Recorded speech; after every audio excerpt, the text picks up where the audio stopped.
Yo guys, just real quick before the video, kinda had to watch this a lot editing the video, so like if I sound snarky about anything in the video, I'm sorry, I'm not supposed to, I didn't want to. I just recorded this sleep deprived at a late hour. And number two, ginormous shout out to Inert for letting me use their lo-fi cover of Verses and straight up providing me with a WAV file, not an MP3, a WAV file. Check their channel out. They've made a whole shit ton of ULTRAKILL and Terraria lo-fi covers. Personal favorites include their cover of Pandemonium that just recently came out, War Without Reason, and Apart Falling. They covered Apart Falling. Anyway, that's enough glazing. Cue the intro.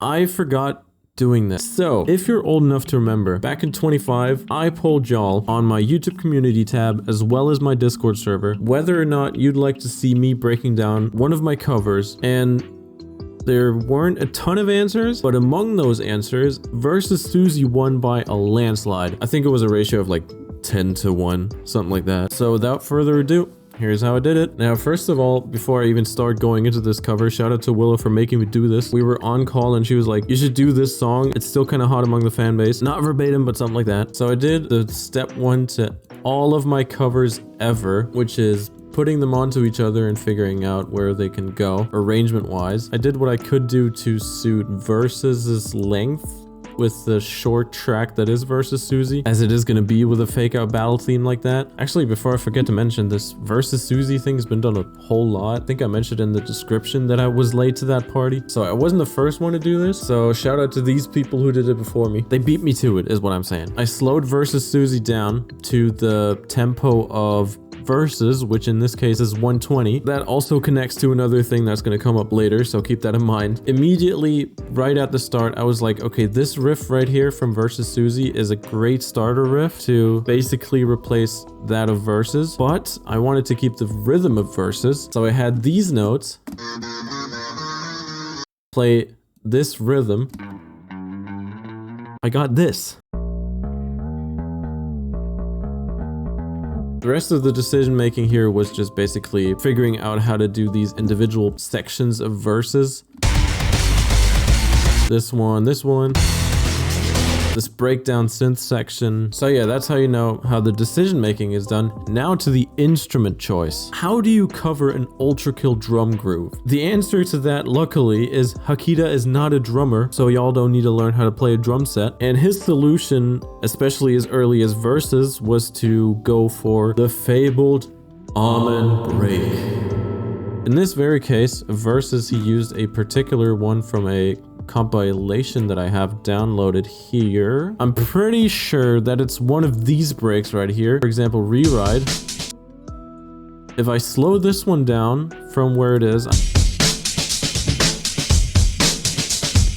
pretty much the same break. Now, me, back in that time, I didn't know this pack exists. I remade the break from scratch from the original recording. Check this shit out. This is a layer of 5 amen breaks playing at the same time. They're just done at different pitches.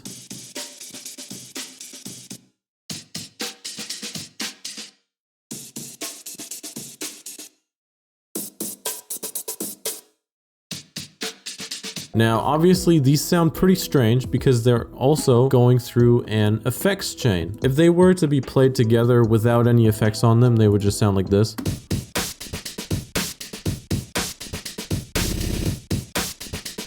Now, before I forget to mention this, there is a snare clap that I layered inside the break to get that wide snare sound right here.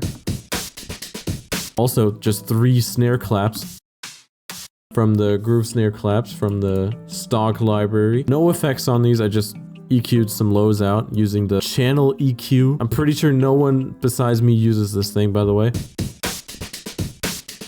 Now, what I did apply here was, first of all, a destructor, specifically to get a static chorus out of it, or, you know, static sounding, and a slight bit of distortion, just a bit, to get the sound a little less dynamic. Now, also some EQ, especially on drums like this, I like to filter out the lows, because they're not needed, they're gonna be done by the kick.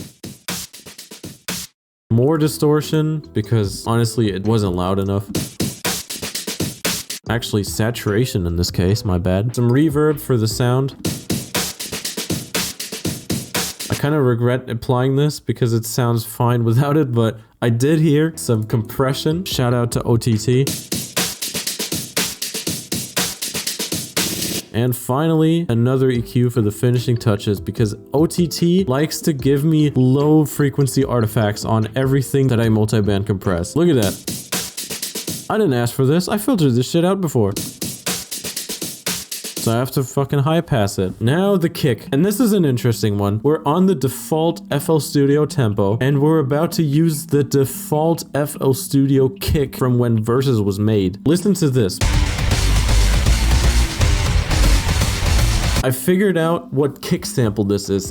It goes really hard, but it's the default kick. Now this is a strange one because from what I hear, Hakita does not use FL Studio. He uses some other software that I forgot the name of. But for some reason, this track sounds like it was made with FL Studio stock files. Actually, now that I think about it, the soundtrack came out in 2020. Guys, was Kick Basic the default kick back in 2020? Comment below. Shit. It gets even worse. There's this snare right here in this breakdown part. This one.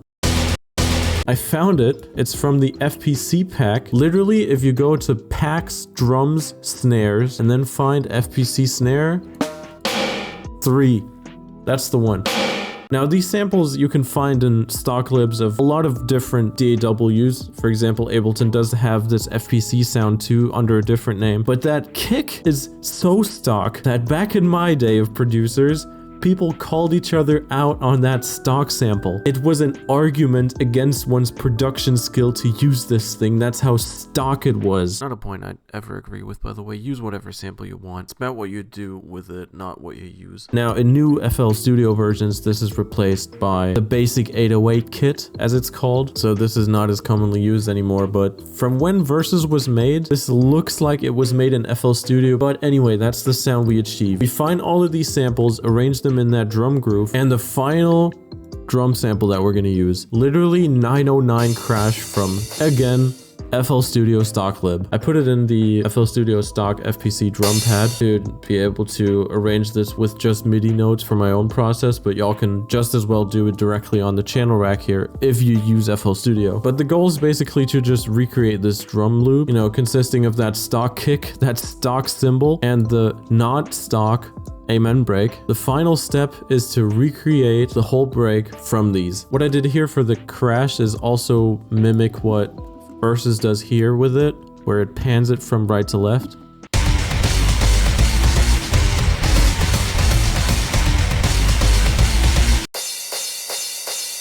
I'll let it do that here as well. Of course, let the kick do its metal thing.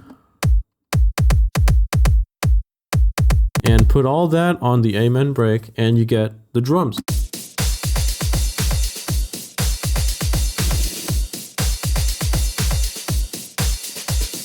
And now for the meat and potatoes of any ULTRAKILL cover, the guitars. I want to be straight about this. I don't play the guitar. I would even say I don't play any instrument. But for some reason, FL Studio's stock adversary for Nexus, I suppose, I'm not sure how else to describe it. It's a collection of instrument libraries called Flex. For some reason, it has a really good rhythm guitar patch. 2 of them actually. They're called Power Quarter and Power Quarter Split. And what I do is I just layer them and they sound like this.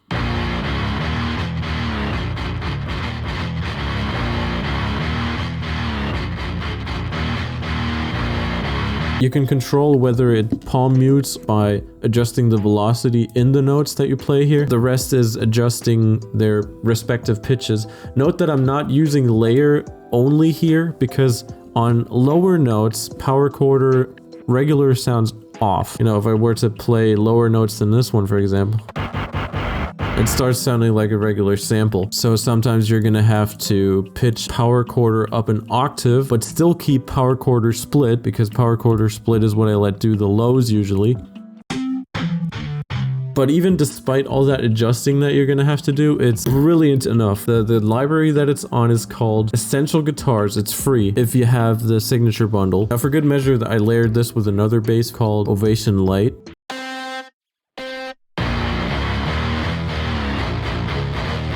Just to get a more thick sound, especially in the mid-range. I sent this through a destructor patch with a peak filter, Harmer Classic Distortion, then Blood Overdrive, and finally sent through Speaker Model KL. If y'all don't know what destructor is, y'all have been missing out. It's a great pedal simulator. Comes with 4 different types of effects for a 4-part effects chain, and it's basically used to very tangibly distort any kind of bass or guitar. But honestly, me as an EDM producer, I use that shit on everything, bro. I then monoed it just slightly through stereo enhancer, gave it a bit of multi-band compression, especially in the mid-range. I'm not gonna lie, I don't know what I used tape stop for here.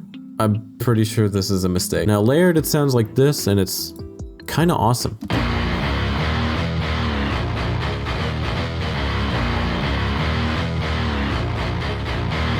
Now for some parts, I did add an additional octave that's a bit quieter. On others, I didn't, depending on what I thought sounded better. And now for the lead guitar.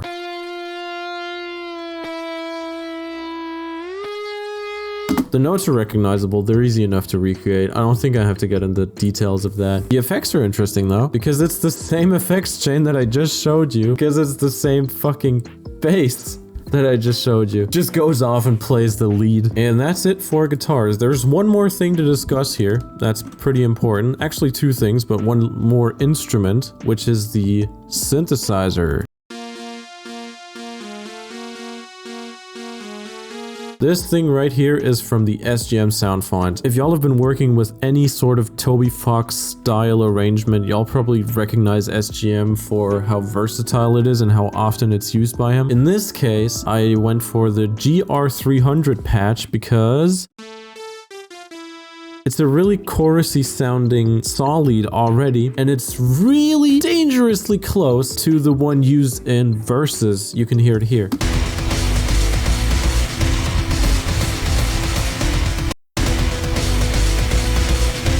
Now, the simple answer here is that Versus probably just has some saw lead patch or some saw lead preset with chorus on it. Those are really easy to make. It's literally just like, you know, take any saw. I'm gonna use 3x oscillator here. And just, in this case, a stationary chorus effect by fine-tuning. And that's the thing. But I did want to go for something retro sounding. Something like a general MIDI collection like SGM. And this, I thought, just sounded perfect.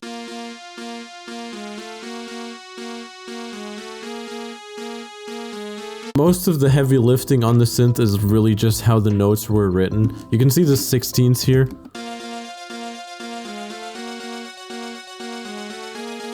And that's already just straight up Versus. And that's pretty much it. Those are all the instruments that I recreated for this thing. The rest is just doing the arrangement. The most painful part of any recreational cover, because being accurate in this can be quite the pain in the ass, but it's worthwhile. There's one last thing to discuss here. There's something that Versus does in fills, which is that stutter that you sometimes hear.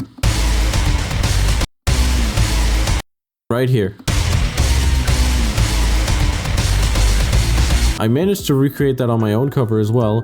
There is a free plugin out there that just does that. It's called D-Blue Glitch. What this basically is a sequencer for these glitchy effects. It's always going to sync to your tempo. And the important effect that I'm going to use here is retrigger. Default speed, but 100% length, whereas the default value is 85. Just automating that on and off on this solo/mute knob up here. You can automate this. Did you know that? Does the trick. Here it is. This is what it sounds like. Just gotta, you know, turn it on and off.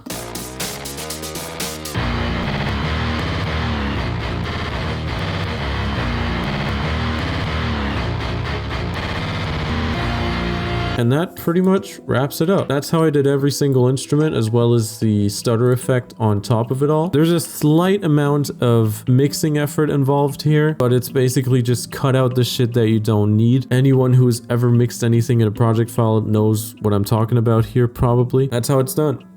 Thank you for coming to my TED Talk. I hope I did the expectations justice here. Not gonna lie, I'm pretty self-conscious about recording myself. I haven't done it in a while, and I'm not good at scripting, so I had to freelance this. If y'all want to see more of this type of content, let me know. I do read my comments, and I'm really glad that I get comments thanks to these ULTRAKILL covers now. I have a few more video ideas, but I just gotta work on actually executing them. I'm not a great video creator. Never was. And remember to ULTRAKILL the subscribe button! Is that an outro worth keeping? I don't know. I wish y'all a very good day.